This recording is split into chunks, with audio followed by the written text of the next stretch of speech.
안녕하세요, 리핏입니다. 매일 걷기 운동으로 평발을 교정하고 있습니다. 드디어 이제 7월이 됐습니다. 오늘 리뷰할 신발은 아디다스 테렉스 아그라빅 스피드입니다. 제가 요거는 총 10번 신었어요. 근데 걸은 거리로 따져보면 한 140km 정도는 걸은 것 같습니다. 결론부터 말씀드리면 역시 언박싱 때 제가 언급드렸던 대로 저한테 굉장히 과분한 신발이었습니다. 걷기보다는 달릴 때도 좋았던 것 같고요. 그리고 일반 아스팔트 길보다는 우레탄 길이나 아니면 흙이 있는 조금 불규칙한 지형에서 쿠션감이 훨씬 잘 느껴졌습니다. 제가 커뮤니티에도 한번 올렸는데 그냥 우레탄 길이 푹신푹신하기 때문에 이 신발이 편한 게 아니라요, 발 밑에 뭐가 있느냐에 따라서 이 신발의 쿠션감이 굉장히 다르게 다가옵니다. 이유는 딱 한 가지였던 것 같아요.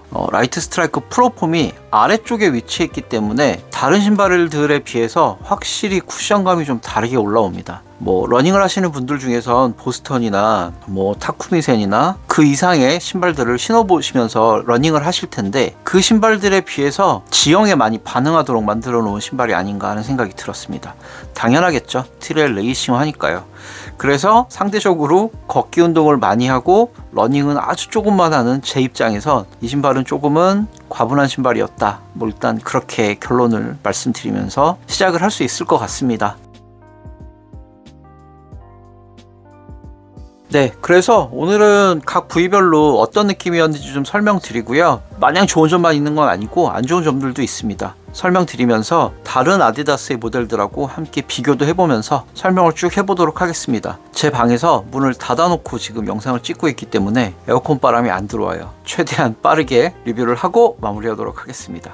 아웃솔부터 가보겠습니다. 제가 몰랐는데 이렇게 가까이서 보다 보니까 아예 러그에 3.0, 4.0mm 이렇게 적혀 있습니다. 제일 깊은 곳은 러그의 깊이가 한 4mm 정도 되는 것 같고요. 얕은 곳은 3mm 정도 된다, 그런 의미인 것 같습니다. 컨티넨탈 러버 아웃솔 치고는 상당히 무른 편이었어요. 여기서 오해하시면 안 되는 게, 제가 이 신발을 일반 도로에서 아스팔트 길에서 열심히 걸었기 때문에 엄밀히 말하면 고급스러운 컨티넨탈 러버 아웃솔을 아스팔트에 갈아버린 거죠. 제가 이제 용도를 저 나름대로 변경해서 신은 건데 살짝 마모가 왔어요. 이런 부분들 보시면 경계선들이 뭉개지고 있고 없어지고 있습니다. 140km 정도 걸은 것 치고는 준수한 편이라고는 할 수 있는데, 제가 여태 신어본 컨티넨탈 러버 아웃솔에 비하면 상당히 무른 편이다. 일단 그렇게 설명드릴 수 있겠습니다. 제가 왜 그러냐면 보스톤 11이고요. 보스톤 11은 제가 250km 정도 신었는데 요 정도입니다. 요렇게 까지는 수준? 요 정도의 내구성을 가지고 있는데 굉장히 튼튼한 편이죠. 그래서 컨티넨탈 러버 아웃솔이 굉장히 내구성이 좋았는데, 요거는 아그라빅 울트라입니다. 아그라빅 울트라는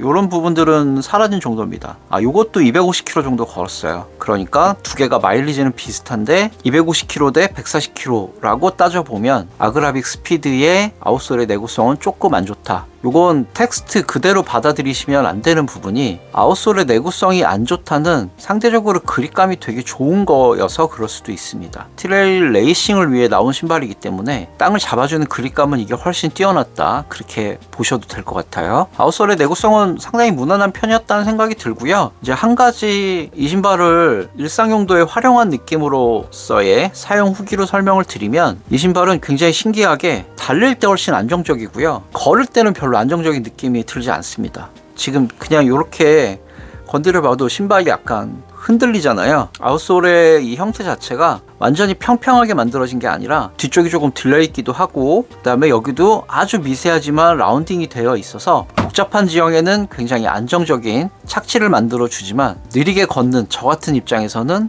오히려 뭔가 떨림이 있는데 라는 느낌을 좀 많이 받았던 것 같습니다.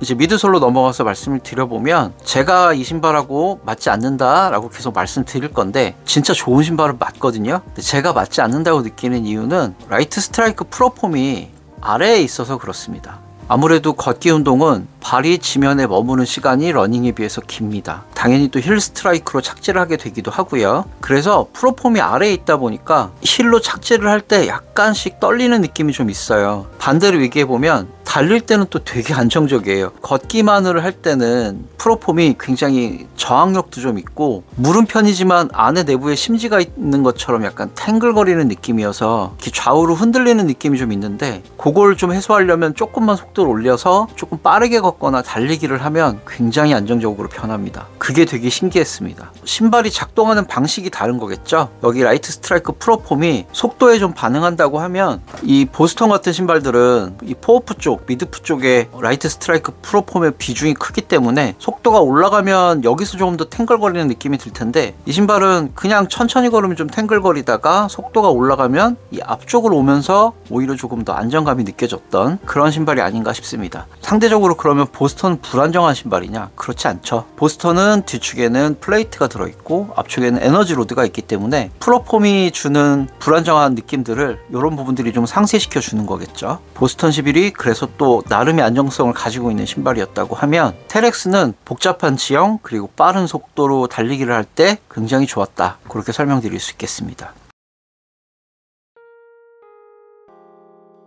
가피로 또 넘어가서 설명드려보면 되게 많이 비칠 것 같아 보이지만, 이 가피의 소재가 약간 난반사를 시켜줘요. 양말을 신어도 발가락의 형태가 보이거나 하지는 않습니다. 일상생활에서도 굉장히 예뻐 보이는 그런 신발이었다는 생각이 좀 들고요. 처음에 이 신발 구멍이 왜 이렇게 위치도 조금씩 다르고 간격도 다를까, 이런 부분이 조금 신기했는데, 이 설포가 굉장히 얇거든요. 근데 아무리 꽉 조여도 발등에 부담이 없어요. 굉장히 균일하게 발의 압력을 배분시켜주는 구조로 되어 있어서 굉장히 편하게 신을 수 있었던 신발입니다. 이제 한 가지 아쉬운 건 신발끈이 엄청나게 길어요. 이렇게 깁니다.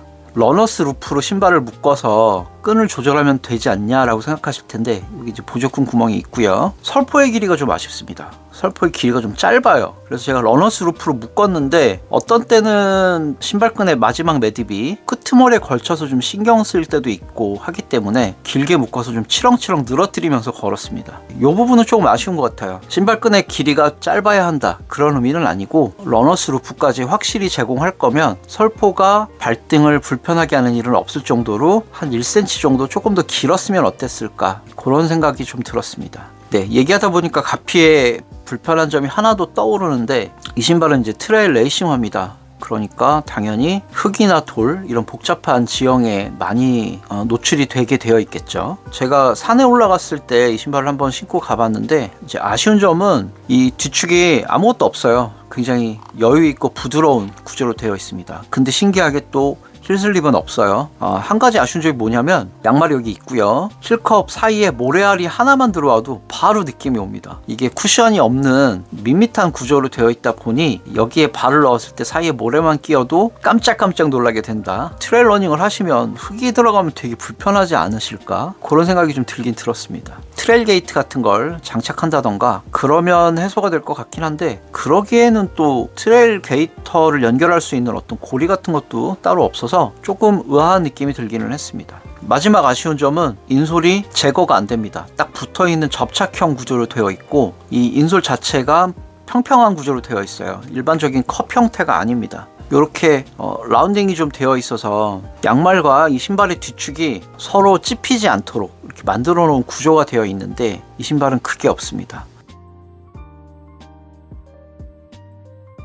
근데 그나마 이제 좀 다행인 건, 제가 이 신발을 사이즈 미스가 났잖아요. 저는 이제 실수로 이걸 265로 샀는데, 그래서 오히려 이 인솔을 빼서, 보스턴에 있는 인솔을 빼서 아그라빅 스피드에 넣어도 공간이 충분히 있을 만큼 넉넉한 사이즈감이었습니다. 인솔 하나 더 추가해서 신어도 괜찮았다는 말씀이에요. 원래 아디다스의 신발 사이즈가 러닝화라 반업해서 265였다라고 하시면, 이 신발은 260으로 사시는 게 맞는 그런 신발인 것 같습니다. 실제로 앞코가 좀 길게 나왔기 때문에 정 사이즈 그대로 가셔도 무방하다, 이걸 꼭 말씀드리고 싶었어요. 다시 말씀드리지만 저는 이 평평한 인솔의 마지막 이 뒤축의 느낌이 좀 싫어서 인솔 하나 다시 추가를 해서 굉장히 편하게 신었던 것 같습니다. 그것 이외에 뭐 거시텅이 연결이 되어 있기 때문에 혓바닥이 돌지 않는다던가, 뭐 이런 기본적인 장점들, 덕목들은 다 가지고 있는 신발이라고 보시면 됩니다. 이제 다른 비교를 좀 해보면 사실 이제 이 신발이 20만 원이 넘어가는 신발이고 저는 할인받아서 14만 원대에 구매를 했는데 굳이 이 신발의 적정한 가격을 얘기하라고 하시면 저는 14만 원 정도면 괜찮은 신발이라는 생각이 들어요. 확실히 되게 좋은 신발 맞고요. 전에는 보스턴을 제가 이미 보스턴 11을 신고 있었기 때문에 보스턴에 관심이 별로 없었는데요. 이번에 나와 있는 보스턴 12가 이제 여기가 그 라이트 스트라이크 2.0이고 위에가 프로폼은 그대로인데다가 가피가 조금 더 좋아졌고 쿠션도 조금 더 좋아졌다고 하셔서 보스턴 12도 언젠가 한번 신어보게 되지 않을까 그런 생각이 좀 들었습니다. 보스턴 11도 굉장히 좋은 신발은 맞는데 설포 부분이 조금 불편함이 없지 않아 있고요. 신발에 발을 집어넣기 좀 힘든 구조이기는 하죠. 그래서 기회가 되면 보스턴 12도 신어보고 싶어진다 이렇게 설명을 드리고 싶습니다. 꼬리에 꼬리를 무는 신발처럼 신발 하나 신으면 연상되는 다른 신발들이 계속 생겨나게 되는 것 같아요. 중요한 것도 하나 설명드려야 될 것 같네요. 그래서 결론을 다시 한번 수미 쌍관으로 말씀드려보면 아그라빅 스피드는 저한테 좀 과분한 신발 맞고요. 만약에 걷기 운동과 일상 용도 그리고 가벼운 러닝까지 생각하신다고 하면 아그라빅 3가 나옵니다. 여기 전체가 다 라이트 스트라이크 2.0으로 되어 있습니다. 프로는 없고요. 오히려 그 신발이 제가 운동하는 용도에는 더 맞지 않을까 그런 생각이 좀 들었습니다. 하지만 아그라빅 스피드도 되게 좋았고 달릴 때 즐거웠다 그렇게 말씀드리고 싶네요. 프로폼이 아래에 있느냐 위에 있느냐 그것에 따라서 신발의 착화감도 어떤 때는 보스턴이 되기도 하고 어떤 때는 아그라빅 스피드가 되는 게 아닐까 그런 생각이 들었습니다. 오늘의 리뷰는 여기까지. 구독과 좋아요는 리핏에게 큰 응원이 되고요. 오늘도 시청해주셔서 감사합니다.